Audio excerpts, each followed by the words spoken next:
हाल ही में एक नया बिल पास की, जिसे हम यूजीसी नाम के बिल से जानते हैं।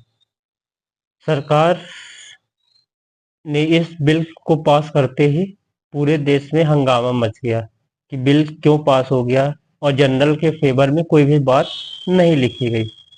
लेकिन हालांकि सुप्रीम कोर्ट ने इस बिल को खारिज कर दिया। कहा कि ये बिल जैसे 2012 में कानून चल रहा था वैसे ही चलना चाहिए, वैसे भी होना चाहिए। आपको मैं बता देना चाहता हूँ कि हमारे देश में किसी भी कॉलेज में किसी भी बच्चे को लेके एक दो केस, जो सुप्रीम कोर्ट ने दो केस का जिक्र किया, उसके अलावा किसी देश में जाति आधारित कभी भी भेदभाव नहीं होता है। किसी भी कॉलेज में आप देख लीजिए, जाति आधारित भेदभाव नहीं होता है।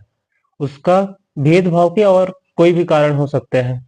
कई बार तो हमने महसूस किया है कि भेदभाव का एक प्रमुख कारण या फिर किसी लड़की को लेके हो सकता है, या गर्ल्स को लेके हो सकता है, या फिर किसी लड़के को लेके हो सकता है। ऐसा जनरली ऐसा देखा गया है कि थी समाज के स्तर पे तो तोड़ने का तो काम कर ही दी थी कि जातिवाद, नफरत और ये सब कानून लाकर।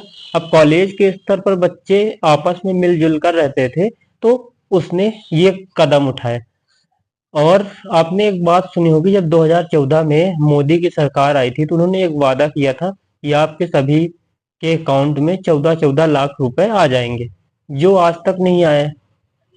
रोजगार देने का वादा किया था, वो भी आज नहीं आए। वो 1 करोड़ रोजगार भी नहीं दिए गए।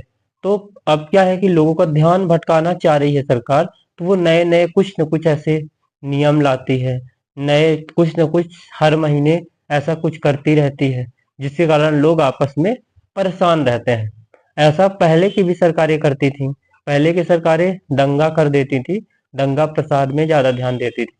अब ये सरकार जो भी है, वर्तमान सरकार, ये नियम कानून के स्तर पर नियम बदलाव करके कुछ न कुछ देश में करती रहती है। तो ये ऐसा होता ही रहेगा, लगातार चलेगा, कोई नहीं रोक सकता है। तो इसलिए सभी से आग्रह है, सब लोग मिलजुल के रहें, नफरत की क्यों राजनीति में पिस रहे हैं। ये अभी कुछ दिन बाद सही हो जाएगा।